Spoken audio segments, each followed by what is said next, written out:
یہ جو دعا ہے، یہ جو ہم ختم شریف کے لیے بیٹھے ہیں سال ثواب کے لیے، اس کا اصل مقصود دعا کرنا ہے۔ دعا بندے کا اللہ تعالیٰ کے ساتھ رشتہ ہوتا ہے۔ بندہ جب اس کی بارگاہ میں جا کے دعا کرتا ہے تو گویا وہ اپنے رب کریم کو اپنے دکھ سناتا ہے، وہ اس کے حضور ناز جا کے عرض گزار ہوتا ہے، وہ اس کی بارگاہ میں اپنی کمزوری کا، اپنی عجز کا، اپنی عاجزی کا اظہار کرتا ہے۔ نبی پاک صلی اللہ تعالی علیہ وسلم دعا کرنے کی رغبت دیتے تھے، دعا کی ترغیب دیتے تھے، دعا کی طرف توجہ کراتے تھے۔ نبی پاک صلی اللہ تعالی علیہ وسلم نے فرمایا، جو اللہ سے نہیں مانگتا اللہ اس سے ناراض ہو جاتا ہے، اور فرمایا جو رب کریم سے زیادہ مانگتا ہے اللہ اس بندے سے راضی ہو جاتا ہے۔ ہمارے ہاں آپ کسی سے کہیں کہ یار کوئی اپنی کہانی سنا، کوئی تکلیف ہے تو بتا، اول تو کوئی پوچھتا ہی نہیں، اب کون کسی کا دکھ سنتا ہے، لیکن اگر کوئی پوچھ لے تو ہمیں بڑی خوشی ہوتی ہے، ہم دیر تک باتیں سناتے ہیں، اور بڑے پرانے کہیں سے بات جہاں سے تکلیف ہوئی وہ شروع کرتے ہیں، بڑی لمبی داستان سناتے ہیں۔ بندوں کو سنانے کے لیے وقت نکل آتا ہے، بندہ کسی کو کیا دے سکتا ہے، بندہ کمزور ہوتا ہے۔ بندے سننے کے بعد پھر اس میں سے اپنی مرضی کی چیزیں اخذ کرتے ہیں، اپنی مرضی کی چیزیں قبول کرتے ہیں، اپنی مرضی کی چیزیں رد کر دیتے ہیں۔ لیکن اگر کوئی باتیں، کوئی دکھ اپنے رب کریم کو سنائے، اپنے اللہ کے حضور عرض کرے، اس کی بارگاہ میں جا کر کے وہ کہے، ترمذی شریف میں حدیث ہے، نبی پاک صلی اللہ علیہ وسلم نے فرمایا، لوگوں کو اپنی غربتوں کا حال نہ سنا، لوگوں کے سامنے اپنے دکھ نہ بیان کر، ورنہ اللہ تجھے غنی نہیں کرے گا۔ فرمایا تو اپنے دکھ اپنے رب کو سنا، اللہ تجھے لوگوں سے بے نیاز کر کے ہمیشہ کے لیے غنی فرما دے گا۔ جلدی کرے یا دیر سے کرے اللہ تجھے غنی کر دے۔ اللہ کی بارگاہ کی طرف رجوع کرے، اللہ کے نیک بندوں کا وسیلہ لے کے اپنے رب کریم کے حضور حاضری دیں، کثرت سے دعا مانگیں، اللہ کی بارگاہ سے طلب کریں، اپنے رب کریم کو منائیں، اس کی بارگاہ میں گزارش کریں۔ وہ تو اپنے بندوں پہ بڑا رحم فرماتا ہے، وہ اپنے بندوں کو بڑا نوازتا ہے، وہ اپنے بندے سے بڑی محبت فرماتا ہے، وہ اپنے بندوں پہ بڑی کرم نوازی کرتا ہے، اور دعا مانگنے کو اللہ پسند کرتا ہے، محبوب رکھتا ہے۔ اللہ تعالیٰ دعا کرنے والے بندے پر راضی ہوتا ہے، بہت کثرت سے دعا۔ آپ یہ دیکھیے کہ ہمارے ہاں مختصر سی دعائیں ہوتی ہیں، آپ یعنی مختصر سی دعا، حالانکہ کثرت سے دعا مانگنے کا حکم ہے، اختصار کے ساتھ دعا ہوتی۔ اتنی لمبی محفل تو بہت سارے نقطے بیان ہو رہے ہوتے ہیں تو لوگ سن رہے ہوتے ہیں، لیکن جب کچھ لینے کا ٹائم آتا ہے نا، اور اس سے مانگنے کا وقت آتا ہے، تو اس وقت کہتے ہیں جی ذرا آپ، جی مولانا آپ آ جائیں، اچھا آپ نہیں چلیں آپ آ جائیں، آپ نہیں چلیں آپ آ جائیں، جی 2 منٹ دعا کر دیں۔ بھئی دعا کو آپ نے اتنا ہلکا جان لیا ہے، آپ دعا کی اہمیت کو سمجھیں۔ بدر کے دن جب کفار آئے تھے نا، تو ان کا یہ طریقہ تھا کہ وہ ایک اونٹ ذبح کرتے، گوشت بھوننا شروع کرتے، معاذ اللہ شراب کباب منگاتے، موج کرتے۔ ساری رات ابو جہل کی جماعت نے اونٹ کا گوشت کھا کھا کے اور شراب پی کے گزاری۔ وہ ادھر شرابیں پی رہے تھے، 1000 کا لشکر لے کے آئے تھے، ان کا خیال تھا کہ بڑی ہمارے پاس طاقت ہے، بڑی تلواریں، زر ہیں۔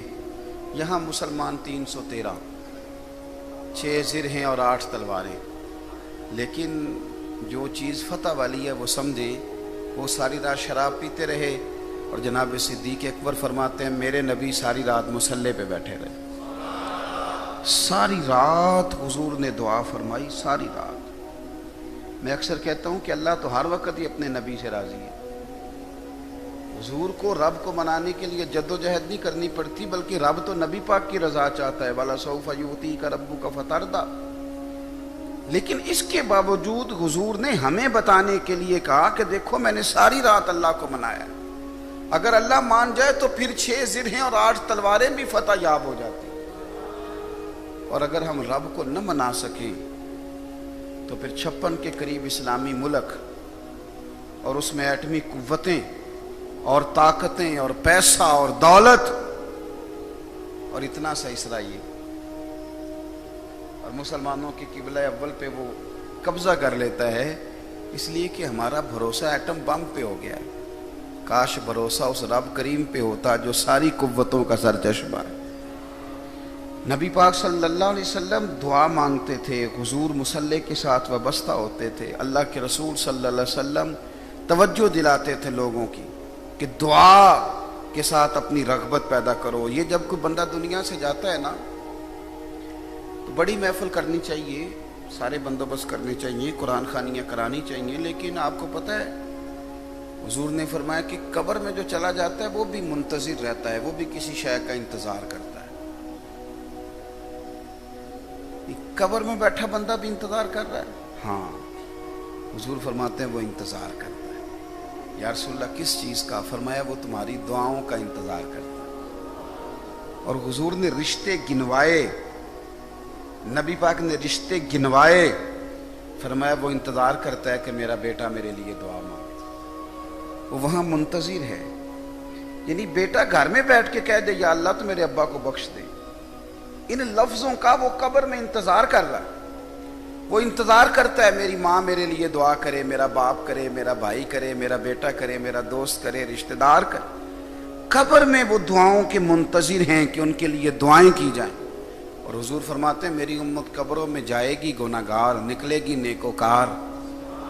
حضور وہ قبروں میں جا کے کیسے نیک ہو گئے؟ تو حضور فرمانے لگے پچھلوں نے دعائیں ہی اتنی کی تھی، رب نے قبروں میں بھی ان کے گناہ معاف فرما دیے. ہم لوگ نا آہستہ آہستہ، ایک تو اس موبائل نے ہمیں مصلی سے بڑا دور کیا ہے، بڑا. دوسرا یہ ہوا ہے کہ ہماری ترجیحات بھی بدل گئی ہیں. ترجیحات پہلے تو کوئی تعزیت کرنے جاتا تھا تو فوتگی کے بعد انداز اور ہوتا تھا. اب تو بڑی بہترین چائے ملتی ہے فاتحہ پڑھنے جائیں تو. اب تو جناب بڑا زبردست بندوبست ہوتا ہے اور ہر قسم کی اخبار بھی پھوڑی پہ ملتی ہے، جو آپ نے پڑھنی وہ مل جائے گی. اور ہمارے دیہاتوں میں تو حقہ بھی ملتا ہے. اور گئے کس کام ہے؟ دعا کرنے.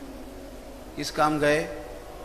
دعا کرنے. اور دعا کیسے ہو رہی ہے؟ دعا مانگو جی، چلو جی ٹھیک ہے مانگ لیجیے. کیا مانگا آپ نے؟ کہتے جو سب نے مانگا ہے، چھٹی ہو گئی. بھئی دعا اس طرح آپ مانگیں گے؟ میں اکثر دوستوں سے کہتا ہوں کہ میری طرح کے چھوٹے سے مولوی صاحب کے پاس میرے بچے آتے ہیں تو میری طرح کا کمزور آدمی جسے پتہ ہے کہ میں بڑا نکما ہوں، گناہگار اور چھوٹا ہوں، اس کو سویرے بچہ سبق سنا رہا ہو نا اور کوئی الف با تا سا، تو سبق سناتے سناتے بچہ تھوڑا سا ادھر دیکھے تو میں تھپڑ مار دیتا ہوں. وہ ادھر دیکھ، سبق مجھے سنا رہا ہے، منہ تو نے ادھر کیا ہوا ہے. صحیح کہہ رہا ہوں میں؟ اسی طرح پرائمری اسکول کا teacher matric P T C ہے تو بچہ سبق سناتے بیچارہ اگر پنکھے کی طرف بھی دیکھے تو استاد ناراض ہو جاتا ہے. بھائی سبق مجھے سنا رہا ہے، ادھر کیا دیکھ رہا ہے تو؟ چلے میں اس سے بھی بڑی بات کرتا ہوں. بیوی صاحبہ بات کر رہی ہیں گھر میں آپ کے ساتھ، تو آپ نے توجہ ادھر ادھر کر لی تو وہ بگڑ جاتی ہے کہ نہیں میں بھی تمہیں گل سنانی ہوں، تسی غور ہی نہیں کرتے. ہو سکتا ہے کوئی ہفتہ رٹا رہے اس بات کا اور ہو سکتا ہے کہ اس سے بگڑا ہوا کام دور بھی نکل جائے. وہ کہتی ہے کہ میں نے بات کی تو نے توجہ ہی نہیں کی. میری باتوں کی سمجھ آ رہی ہے آپ حضرات کو؟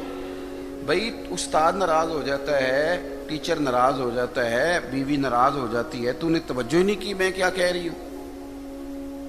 لیکن میں کیسے یہ لفظ اپنی زبان سے ادا کروں کہ لوگ دعا مانگ رہے ہوتے ہیں، دھیان کہیں اور ہوتا ہے. اللہ سے مانگ رہے ہیں، ادھر دیکھ رہے ہیں، ادھر دیکھ رہے ہیں، اوپر دیکھ. مانگ کس رہے ہیں؟ یہ کوئی طریقہ ہے رب کریم سے مانگنے کا؟ وہ بھئی ایک عام آدمی بگڑ جاتا ہے کہ یار تو باتیں میرے ساتھ کر رہا ہے، دھیان تیرا کدھر ہے؟ تو اللہ سے مانگ رہا ہے، پھر تیرا دعویٰ بھی یہ ہے کہ میری دعا قبول نہیں ہوئی. کنز الاموال میں سید عالم صلی اللہ علیہ وسلم کا فرمان ہے، حضور فرماتے ہیں جناب موسیٰ علیہ السلام نے اللہ